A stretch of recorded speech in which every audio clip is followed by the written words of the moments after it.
ስለዚህ ድንግልና አለው ማለት ነው። ይሄው ያመነች አላመንኩም። ሰላም የተከበራችሁ ውድ ተመልካቾቼ፣ ዛሬ ፈታ ለማለት መንገድ ላይ የሚሄዱ ሴቶችን አንዳንድ ጥያቄ እንጠይቃቸዋለን። አሁን ሁለት ሴቶች እየመጡ ነው። እነሱን አንዳንድ ጥያቄ እንጠይቃለን። ተከታተሉን። አንዴ ላናግራችሁ። እሺ፣ ከኔ መጣችሁት? የቤት ነው።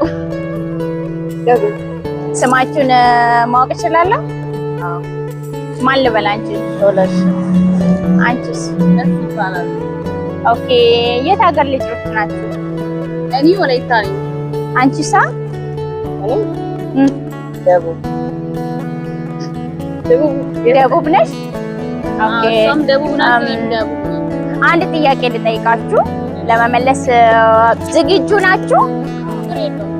እሺ።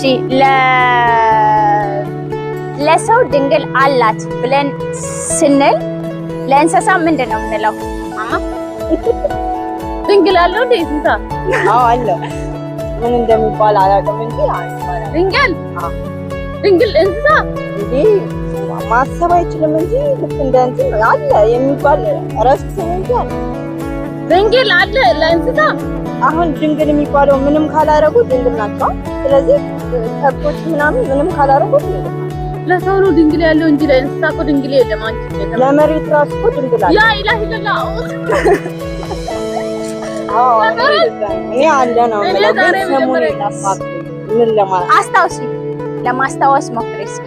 አሁን እያንዳንዱን እንስሳ መጥራት አለብን። አሁን ለምሳሌ ድንግል ያለው ምን ምን ናቸው? ሁሉም እንስሳ ድንግል አላቸው። ከፈተሽ ናቸው። እኔ ለዛ ገና እንደተወለዱ ነው ወይስ ከተወለዱ በኋላ ሲያድጉ? በቃ እንደተወለዱ ድንግል አላቸው። ያኔ ከወለዱ ምናምን ያኔ ድንግል እንዴት ነው የሚጣፋው? በኢየሱስ በቃ እንደዛ ጀምር በእንስሳ ድንግል አለ ሲባል ካንቺ ነው ስሙ። በዓለም የማይወራ ነገር ነው ሲጀምር። አይ ለመሬትም አለው እኮ ድንግል መሬት፣ ያልታረሰ መሬት ሲባል አልሰማሽም? ድንግል መሬት፣ ያልታረሰ መሬት ሲባል አልሰማሽም? ወይኔ በላቸው እንደዛ የሚባል ረገጠ ማለት እኮ ካላሰደ ድንግል ውስጥ ጀምር ላይ መሬት እኮ ሲረገጥ ድንግልናው ሄደ። ስለዚህ ድንግልና አለው ማለት ነው። ይሄው ያመነች አላመንኩበት።